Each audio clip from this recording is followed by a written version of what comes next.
Kane, What? I need you to cover your head. What did you say? Just cover your head now! Kane Lynch is undoubtedly one of the most anticipated and hyped third-person shooters of 2007. Theoretically then, it should surely be the next big modern mature shooter. But theory is different than practice, and Kane Lynch ultimately proves to be a classic example of unfinished work.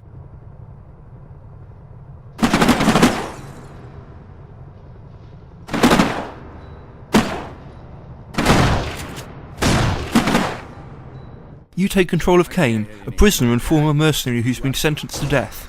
During his transportation to prison, the bus gets attacked by a group of individuals who seek to free Kane and another mysterious man, Lynch. The operation is successful and the two men are driven to the Seven, a company for whom Kane used to work some time ago. The Seven want revenge for a failed mission in Venezuela, where Kane was the only survivor and managed to escape with all the loot. They believe that he betrayed them and threatened to kill his wife and daughter if he doesn't bring the loot to them. Lynch will go along to oversee him in case he deviates from the plan. The basic premise around which the story moves is the Kane and Lynch relationship that progresses through many phases.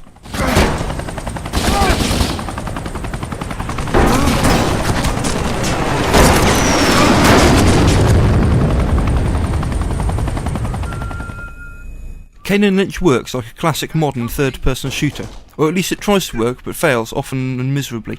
The cover system, which although plays a very important role in the game, is problematic. The variety of levels, however, is among the positive elements that the game has to offer. Unfortunately, every time Kane and Lynch tries to earn your respect, it also likes to give you a problem to deal with. If Gears of War, with a similar squad control mechanic, was able to offer us enjoyable gameplay, Kane and Lynch 1 year later manages the opposite. The AI of the enemies is problematic and almost verges on being unacceptable. Often they will come out of cover and move to a completely open area in order to get a better shot at you, no matter how many bullets are flying around them.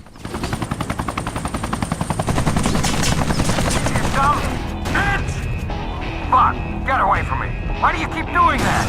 Stupid fuck! What are you— As unbelievable as it sounds, Kane and Lynch, a game absolutely suitable for co-op play, doesn't actually feature any online co-op.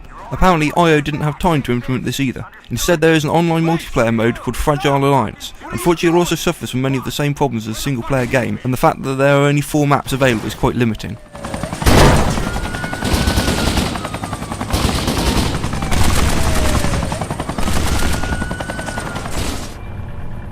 The graphics generally disappoint, whether we are talking about low detail textures, the ugly effects, or the absence of traditional animation.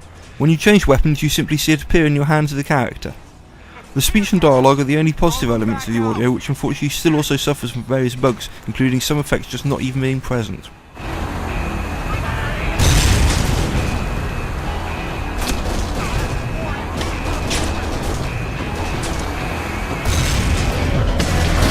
It seems that more time, money and attention was given to promoting Kane and Lynch than actually developing it properly. We should not have to pay £50 for unfinished games.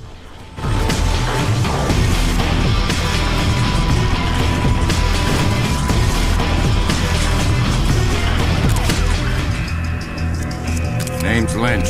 I don't want to know your name. The less we know about each other,